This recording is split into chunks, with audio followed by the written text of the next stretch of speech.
Good evening, everybody. This is another nice day for everybody. Today, if you looked at the image that I had as you found it's Athanesvara, the union between yourself and yourself, the male and female within you. Today, we're going to sit down and work out how the journey is possible. How are we going to connect ourselves to ourselves? When we talk about sexuality, everybody thinks in terms of sex. It's not about sex. It's about you. What's your inner impulse about things? What do you feel? How does things manifest for you? That's the most important factor. Okay, so let's talk about how we are going to unify our male and female, how we understand our own sexuality. Now, to understand our own sexuality, it's very simple. All we have to do is learn how to do mantras. Everything boils down to doing mantras, nothing more. How do you use sound? Okay, let's forget mantras, because some people say when you say mantras, it's about Hinduism, the sound is the most important thing. In every teaching, be it Christian, be it Buddhism, be it Taoism, shamanism, everybody says one simple thing.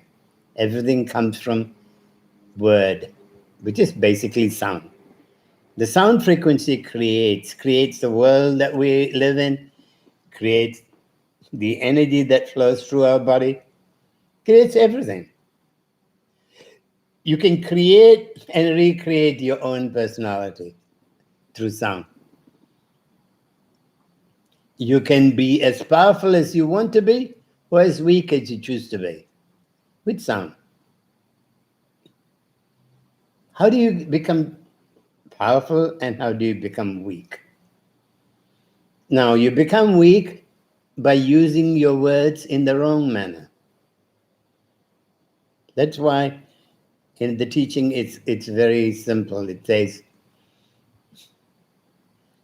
you are the embodiment of divine love. You are the teacher of God, which means whatever words you speak should be the word that comes from within you. Vanakkam and welcome. So it's got to be the word that comes from within you, not the words. So if you say wrong words, you create a wrong program within your body. So that's how you disempower yourself with sound. Then if you use correct words, affirmative words, that I am an embodiment of divine love, then you create that love energy within you and you feel the essence of love that flows through you.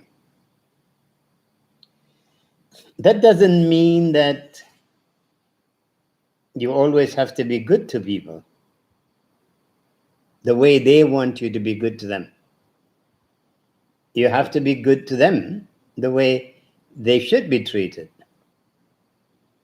So sometimes you may have to say things that they don't like to hear.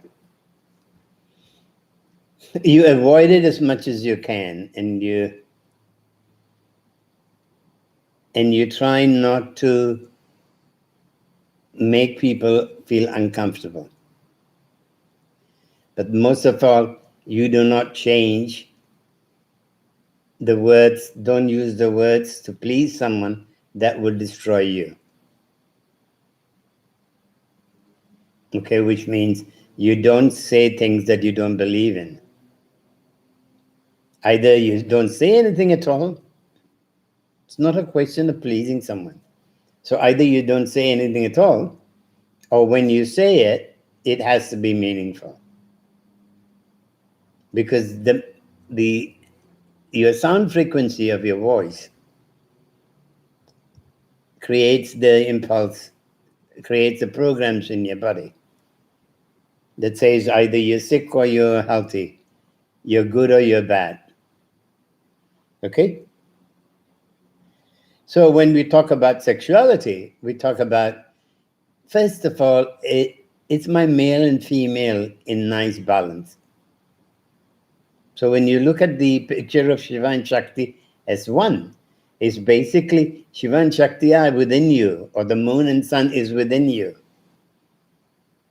The left represents the moon or Shakti, the right represents Shiva or the sun. So are these two energies resonating with each other?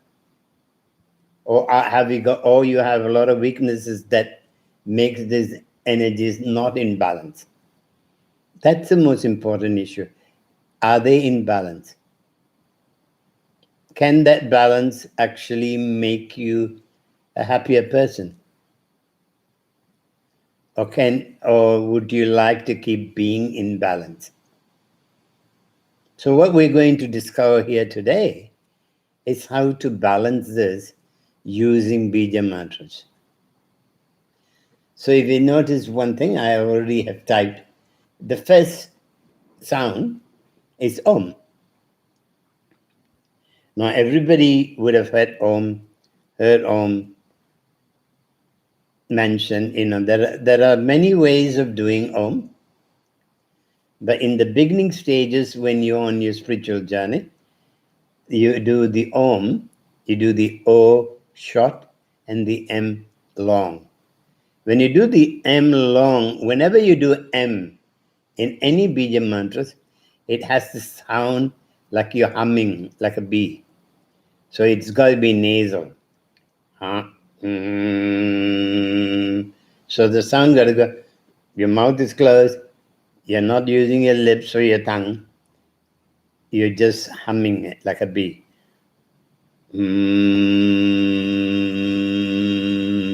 Because all other words, you're moving your mouth, your tongue, your lips and your tongue, okay? So you go,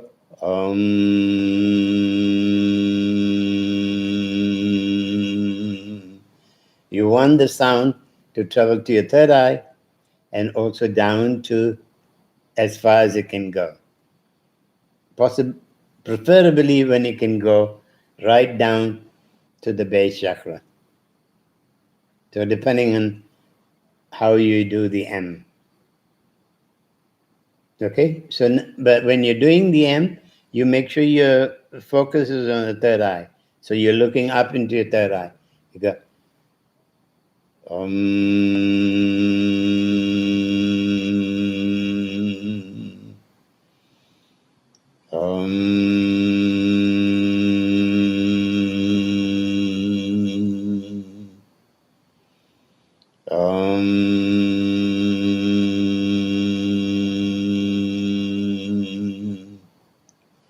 Okay, you do the Om at least 18 times in each sitting, 9 to 18 times. Then you do I'm. You go,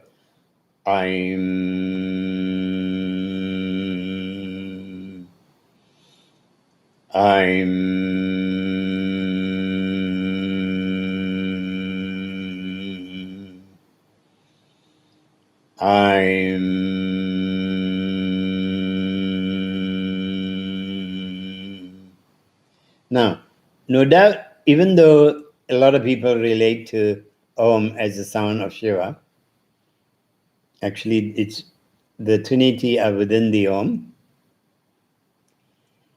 But then when we do but it's also that the I'm is the one that supports the Om. It's not HRIM, which is Parvati. That's to do with, but with Saraswati or Matanji. Saraswati in the upper realm, Matanji within our body. So Matangi is the goddess of wisdom, knowledge. So you want the sound to resonate again in your third eye, but at the same time travel down the rest of your body. So when you do the I'm, you go, I'm. You find that when you do it in the right tone and frequency, it travels down to your body. It can go as far as the base chakra. But the power you want to feel in the third eye. So the highest amount of frequency would be on the third eye, not on the base chakra. The base chakra is a secondary residual sound. Okay, so you have done. Then when you talk about Ganesh, you talk about the removing of obstacles. Now, he is not going to clear the traffic for you to move the obstacles, or he's not going to make way for you to get a promotion. What he does, he removes the obstacles in your spine, the cobwebs that you have accumulated in your spine through all your emotional, through your words, the spoken words that you've used, the emotion that the spoken words create, and the emotions your action creates, all create cellular memories.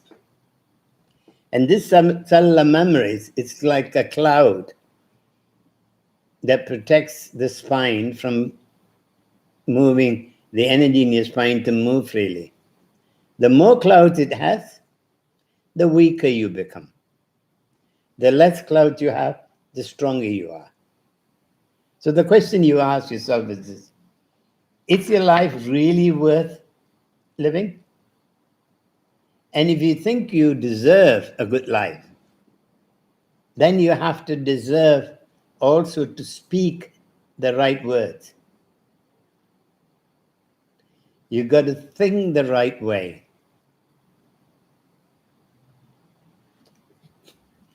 I think one of the fundamental things about when you talk about thinking is this: don't bring your work home. Put everything into order, your life. Your work is your work, your ambition is your ambition, your life is your life, and if you're married, your life with the partner is a life that she or he is there to help you find yourself. They're not going to physically help you. They're there to allow you to balance your energy. You use them to balance your energy. But don't become dependent on them. You know, like a lot of times people hope that you would give them happiness. You can't give anyone happiness. You can offer yourself that they can utilize you to find that happiness. But you can't give them happiness. Because however you try, they're not going to be happy. Because they would have a reason not to be happy with you. So eventually you're going to get into the trap of saying the wrong thing that would hurt them, because it's even if it's a right thing that you're saying, it'll be a wrong thing to your ears. Your partner can give you right advice, but it would be a wrong advice for you. Because you feel that she or he does not have the right to tell you what to do. They may not be telling you what to do. They may be suggesting what is good to be done. But because your past is such that you don't trust people, though you want the love from the person, you want the love that is, they virtually have to lick the footsteps that you put on the ground. Even then, I don't think you'll be happy. So stop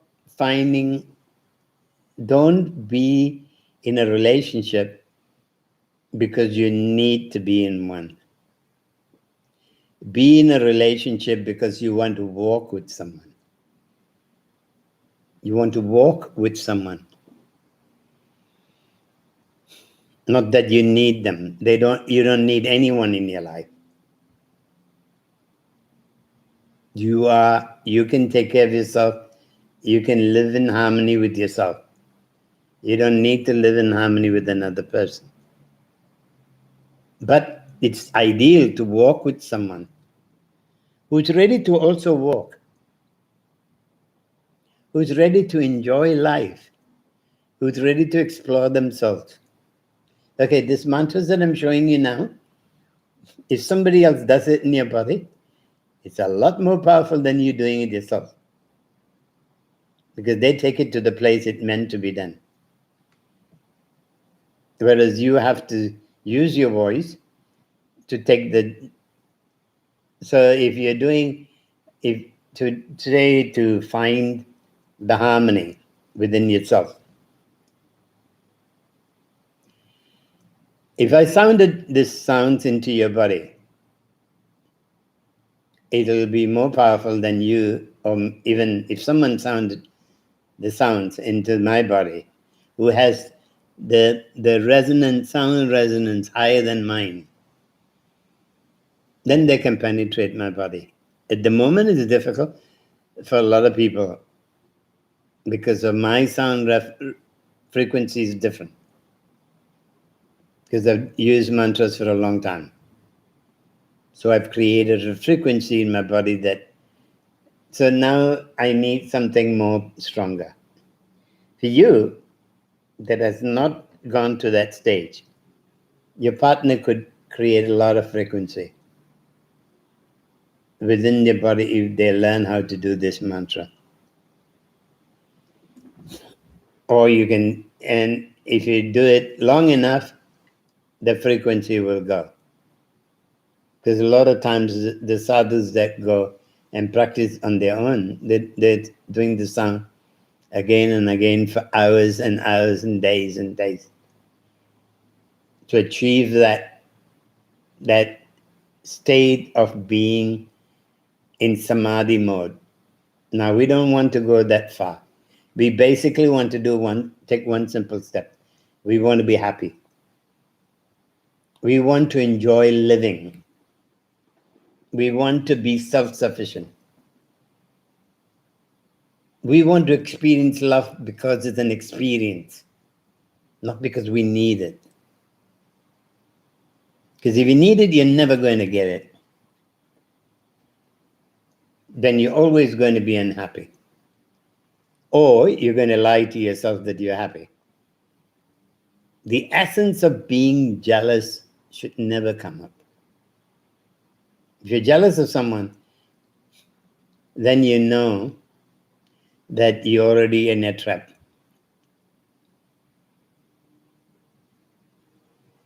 If you're jealous of your partner, your partner is not your caged animal. Your partner is either your god or goddess. You got to see god or goddess in your partner.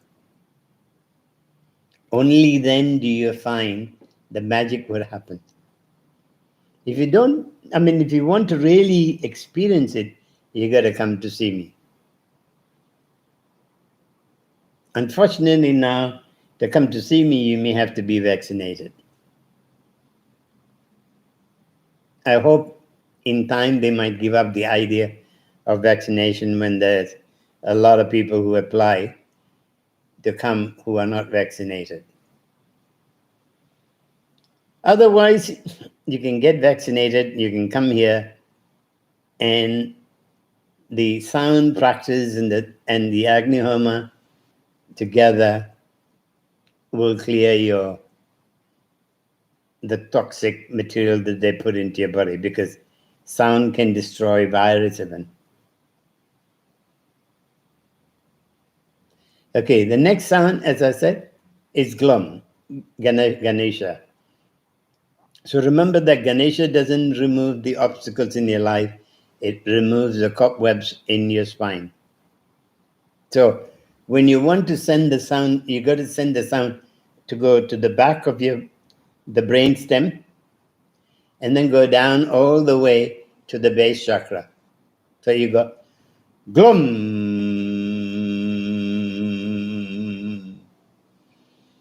glum,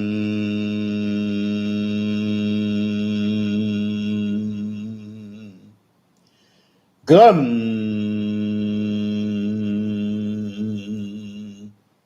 Then you find when you do that way, glum, you do that way, you emphasize that GLU that goes like a punching straight to go behind the back of your spine and then go down, glum. You feel it go down straight to the base chakra. The minute you keep touching the base chakra from your throat, then you find that all that path is clean. Then Mother Kundalini can come up very peacefully. Because you don't want Kundalini energy to force itself up. The more force it creates, the more dangers for your health. So you never want that. And the other thing is between each Bija mantra. When you do GLAUM,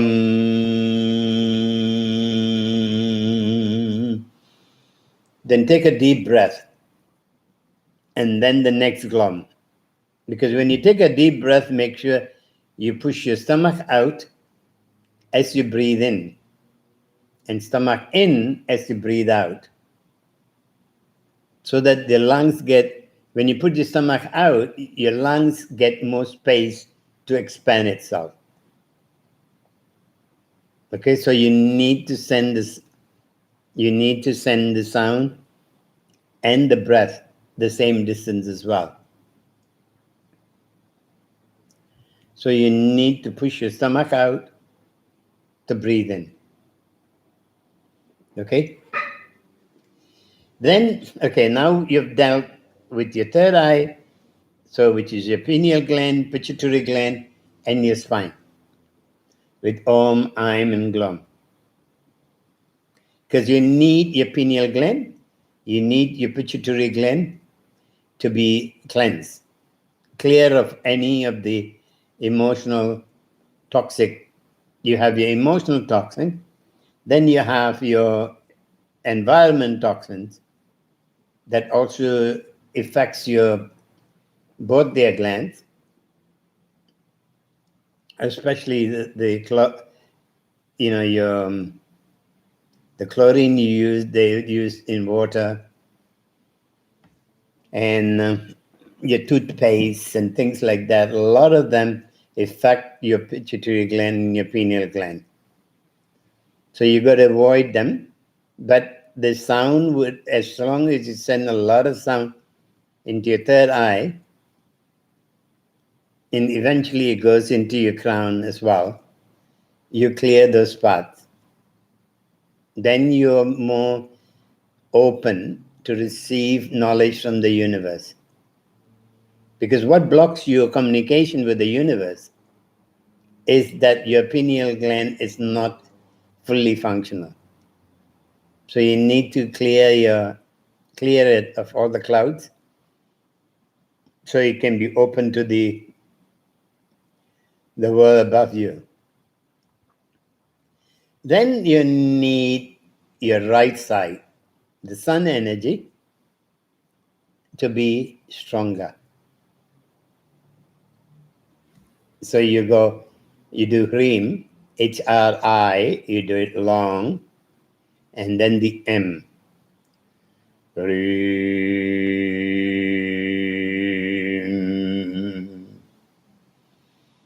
HRIM,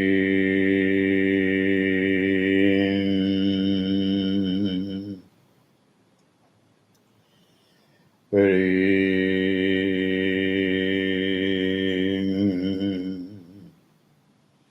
So the sound has to go all along your right side of your body.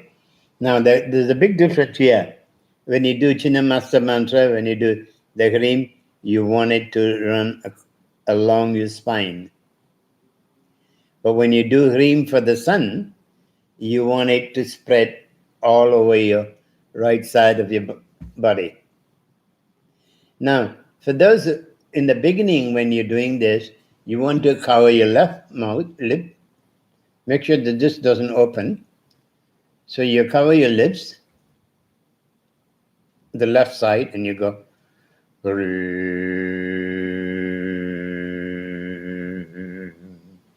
So the sound is only coming out of your right side. So you send the energy of the sun, and it purifies the body in this. And then you have the left.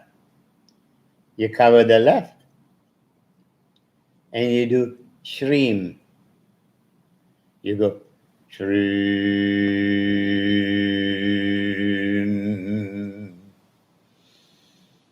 SHRIM,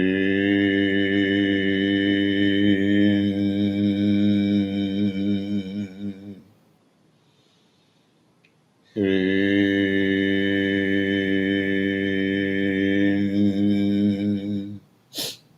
Normally when I do it, I don't have to close. In the long run, when you keep practicing a lot, then you don't have to physically close one side to make sound from the other side.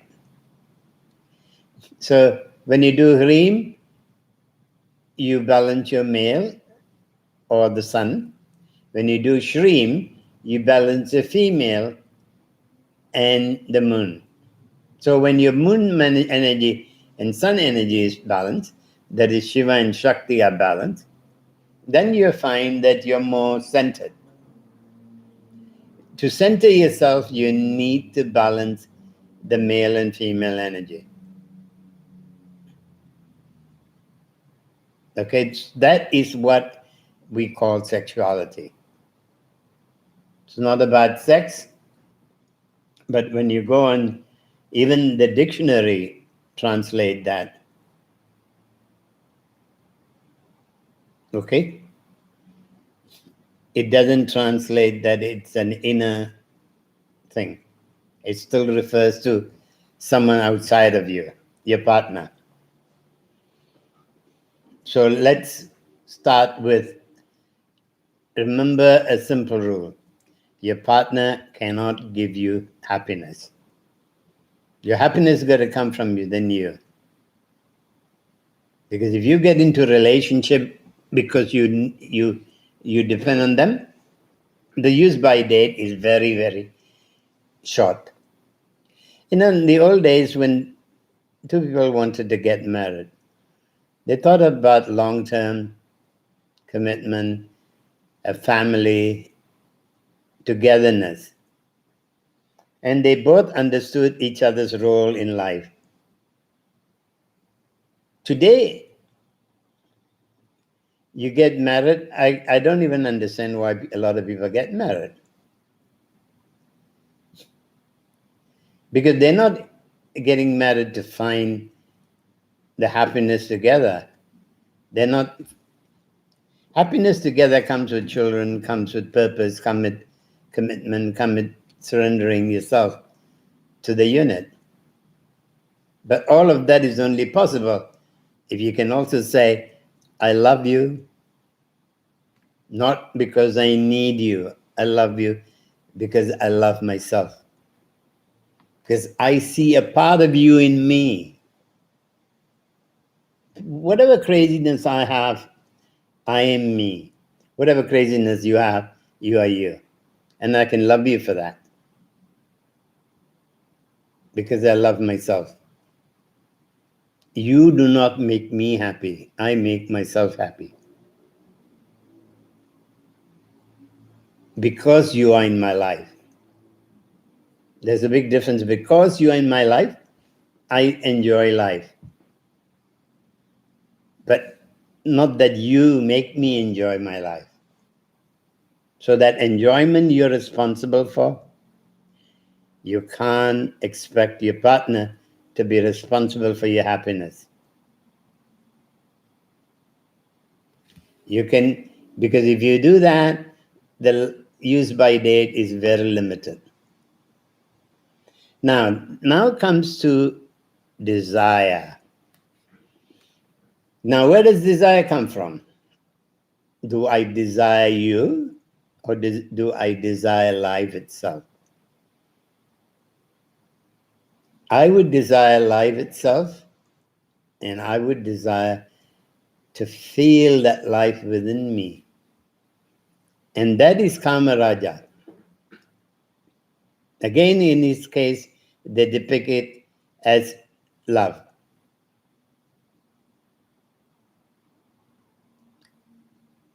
Kama is pleasure, Kama is desire.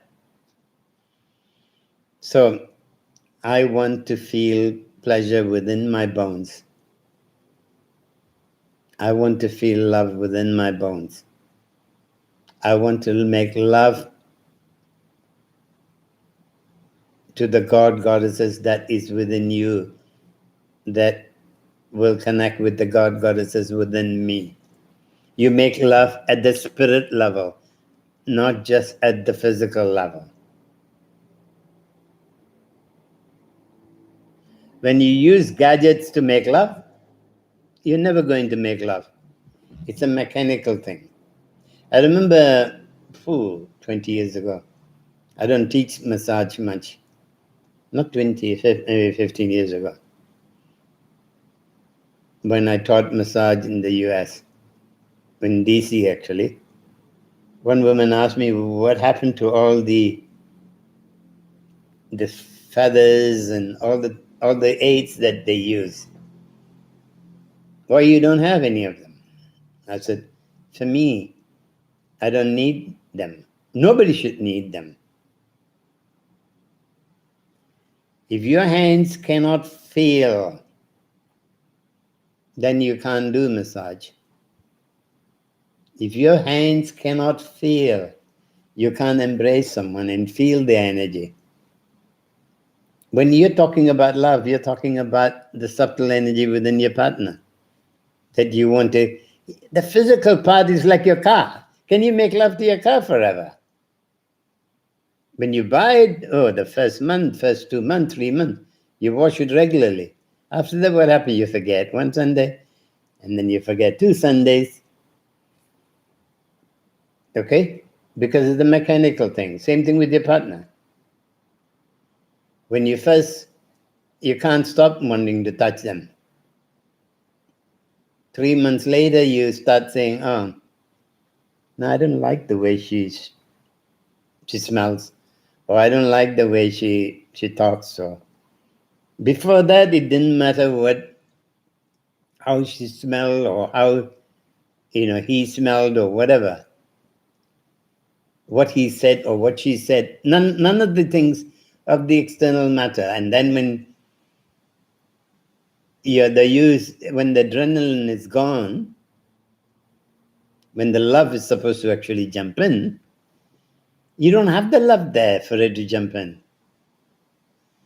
So your differences is what you start seeing. And you'll always see differences between a man and a woman. Because we're two different people. We're created differently. We're not going to express ourselves the same way. You can never expect your husband to be the way you want to be. There's certain beauty in women. They can say things very nicely.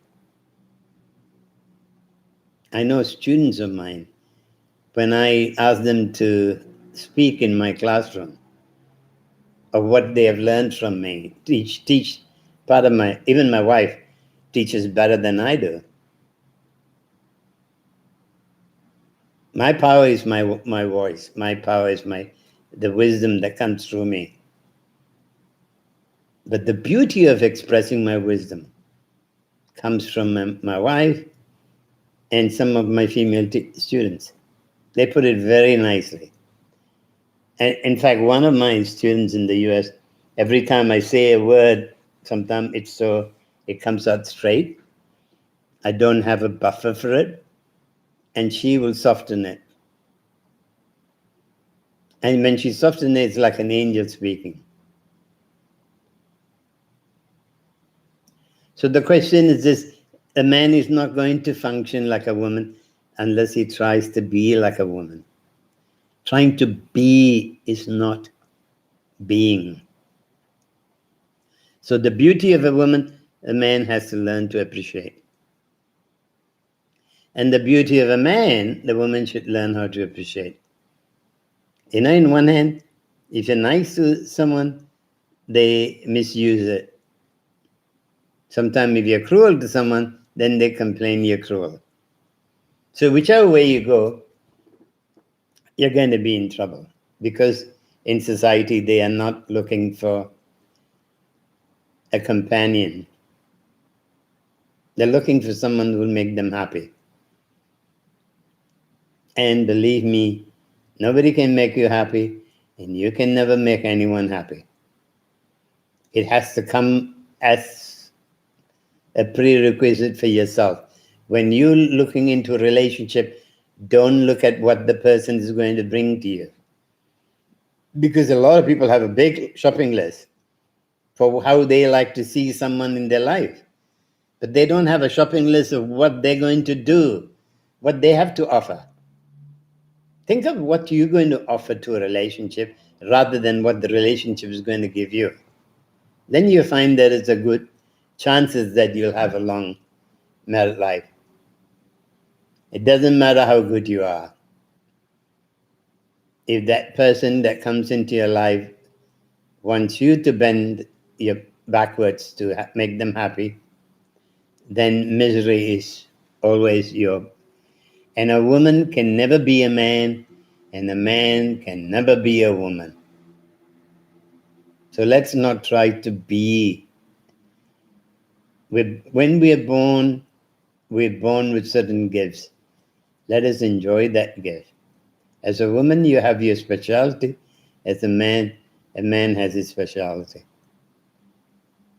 Man cannot be you, and you can't be him. Okay, the next mantra is KLIM. KLIM. This is for karma. So this sound has to travel all the way, at least to your genitals.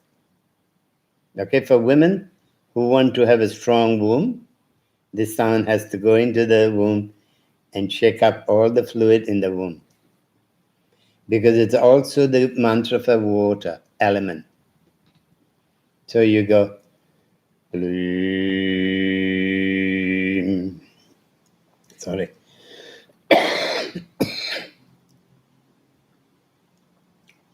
KLIM.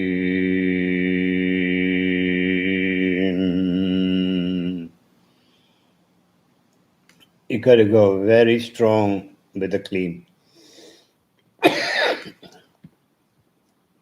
I have a bit of thing in my throat.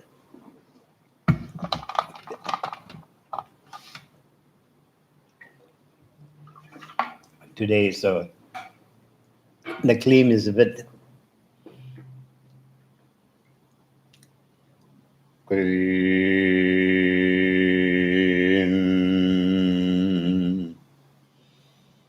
KLIM.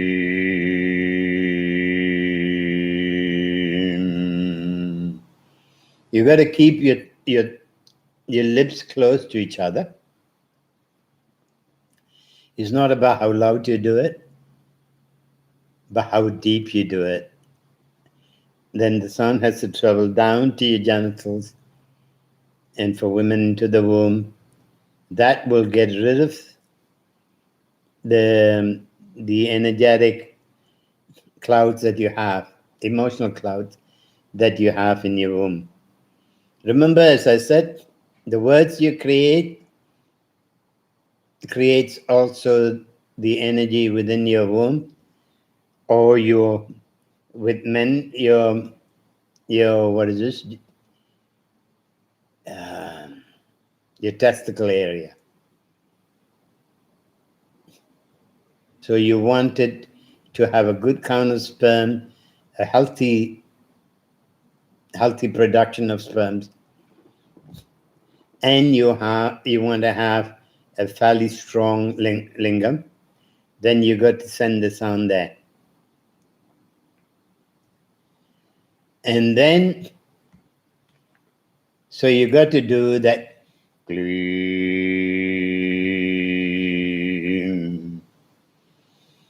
KLIM.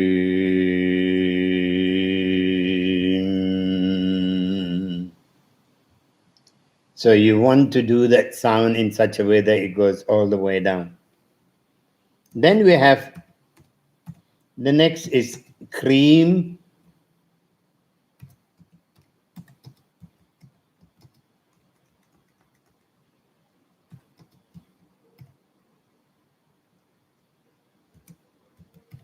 And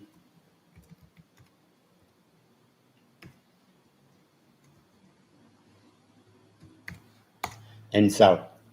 Now, what happened here?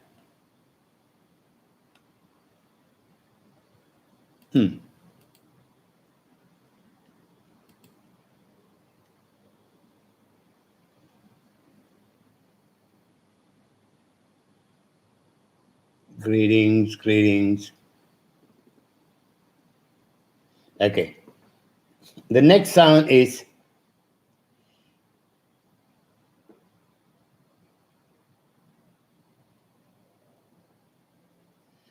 now, yes, this teaching helps to awaken the passion within ourselves. Thank you everybody for being here and commenting. Then the next sound is KRIM. KRIM is the sound for Kali. So she is in your base chakra. For women, she's within the womb. And she also gets rid of all the demons you place in your womb. Don't blame yourself for any problems that you have in the womb, because they are things that was done. We live in a patriarchal society, which has basically dismantled the whole essence of human life together. They've destroyed.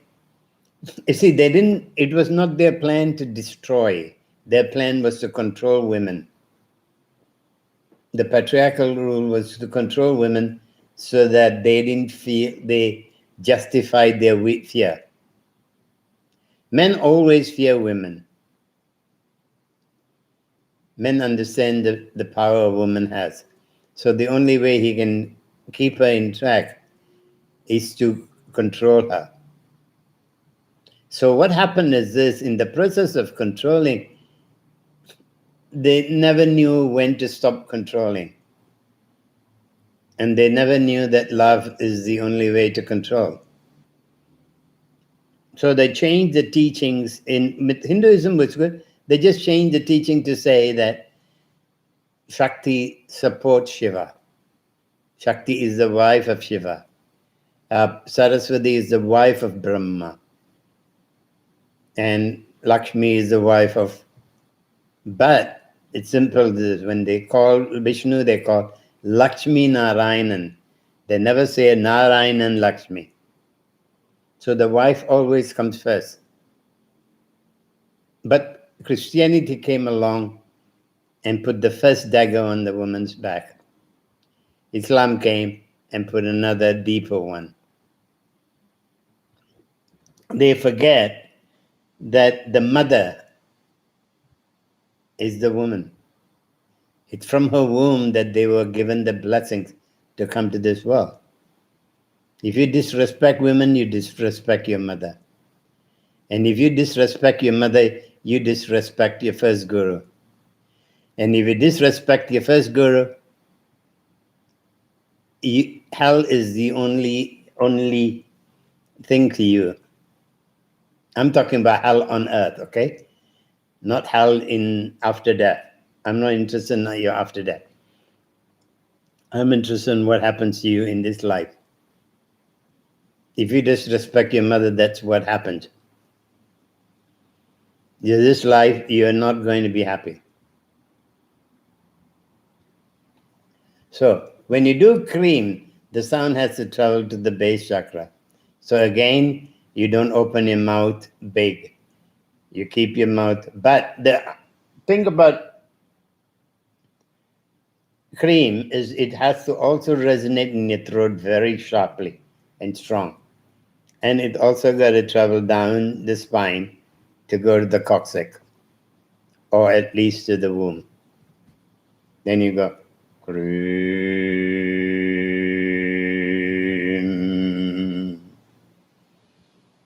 KRIM,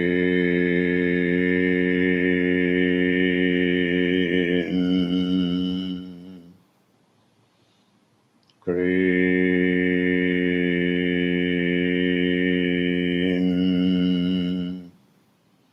Now, the way when you say cream, the sound has to travel to your base, okay? So you don't open your mouth to, but then you do it very nasal and very low tone. Okay, if you do cream, you don't feel anything. Unless you go cream, then you feel things. With Bija Mantras, being loud is not, you can't sing a Bija Mantra. You got to use it in talking tone, but then you got to use the M, the humming of the M, the B. You got to hum like a bee with the M. If you don't do that, then nothing happens. Okay? So you need the mantras to travel in your body. So the M has to always be done properly. Now we have taken the sound down to the base chakra. Now, with BRIM, we got to bring them all back to the third eye again. Then you go BRIM. So you focus on your third eye. BRIM is for Jupiter, which is your inner guru. The most important thing is this: you got to communicate with your inner guru. You can't always be working with the outer gurus. The outer guru is only there to show you the path to your inner guru. The outer guru cannot take you to your inner guru.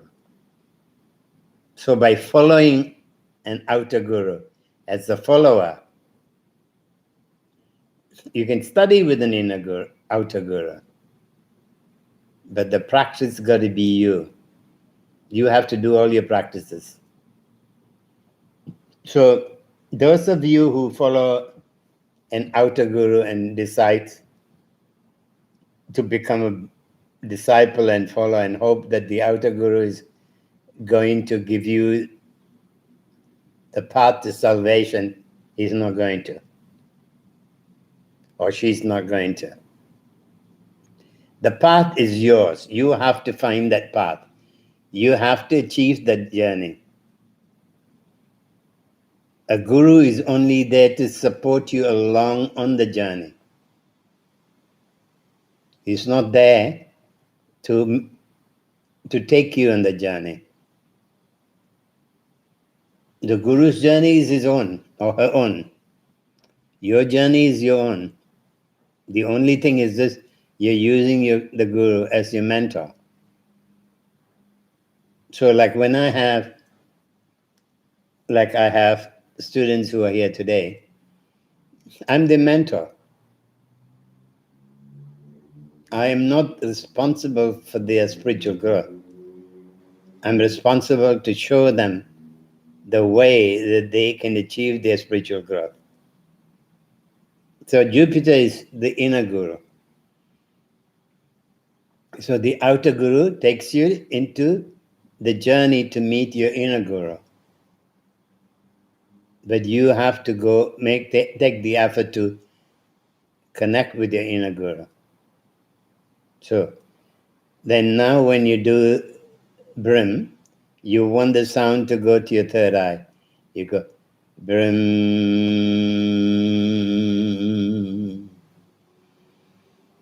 BRIM,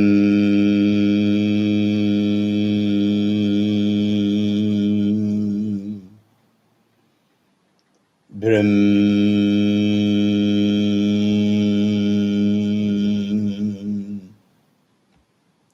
So the sound has to go to your third eye. So you look up in your third eye when you do the BRIM. And finally, SAUH.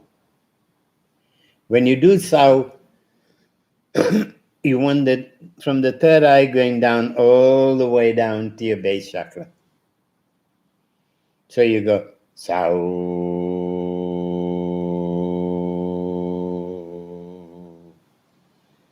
SAUH,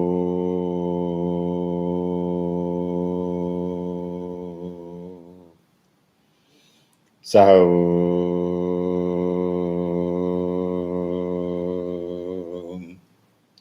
Now I've shared with you all the mantras that you need to practice on a daily basis. If you can do this every day, you will find that you will understand what I'm talking about. It's about sound frequency. And those who really want to learn, okay, if you want to change how your life is, then I can help you. But then it's not through this venue that I'm doing. I do one-to-one teaching, where then I explain to you, but then I watch the way you do it. And then I keep from different times, after you practice one series of practices for a few months, then you take another turn into the way you do mantras. And then you take another turn into way you do mantras. There are students who have had me as a mentor for the last 2-3 years. So it's up to you where you want to take this journey into. That is why that particular program, I have it at a very reasonable rate, which is, I think it's about $48 or $50 per hour. My usual fee is $135. But for this mentorship, because I want everyone to afford it, to do it over a long period. So each block is for 6 weeks. Then you can take one block and then you can go on. You can go on for, as I said, for years. So I like to say, and do share these videos so more people will get access to the teaching. And also subscribe if you want to keep getting updates from me. So thank you for being here. I'd like to say vanakkam to everybody. And have a good time practicing the mantras that I've shared today. Thank you for the comments.